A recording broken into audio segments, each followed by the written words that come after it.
दूसरा नाम पीसीबीएल का रहेगा सुमित जी। हम्म। अगर आप देखो तो भारत की सबसे बड़ी और विश्व की 7वीं सबसे बड़ी कार्बन ब्लैक की कंपनी है, हम्म। जो कि ग्लोबल मार्केट में एक स्ट्रॉन्ग प्लेयर है और इनका कस्टमर बेस करीब-करीब 50 से ज़्यादा देशों में बना हुआ है।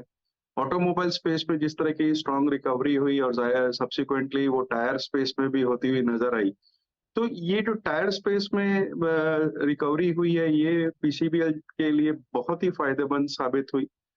अब ये एक्सपोर्ट कंट्रीब्यूशन जो टोटल सेल्स में है, उसपे बहुत ज़्यादा फ़ोकस कर रहे हैं ताकि इनका एक्सपोर्ट्स का कारोबार बढ़ा जाए।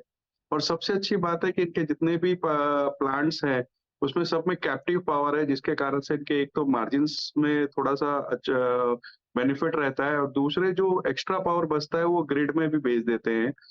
अ, इस तिमाही के जो नतीजे आए, बहुत शानदार आए, 21.5% के आसपास रेवेन्यू जंप था, 52% के आसपास बॉटम लाइन में जंप था और ₹5.5 का इंटरिम डिविडेंड इन्होंने अनाउंस कर रखा है। मुझे लगता है कि साल भर में ये स्टॉक 380, 390 के टारगेट तक बिल्कुल जा सकता है। यहाँ खरीदारी की सलाह है। Philips carbon black limited, PCBL, ये इसका शॉर्ट फॉर्म है।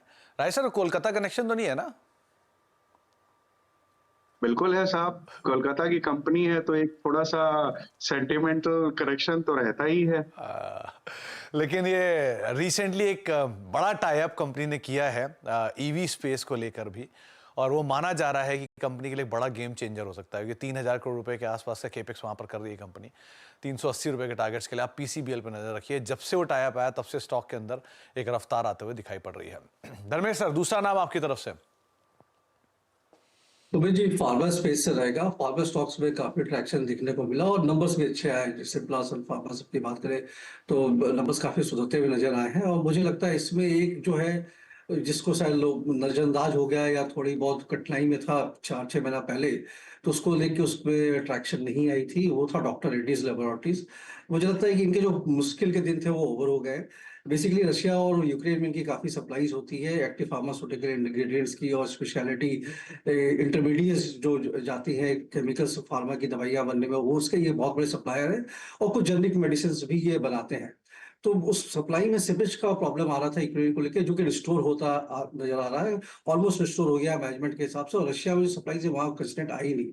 तो इनका जो कंपाउंडिंग है 20-22% का, वो कंसिस्टेंट बेसिस पर चल रहा है।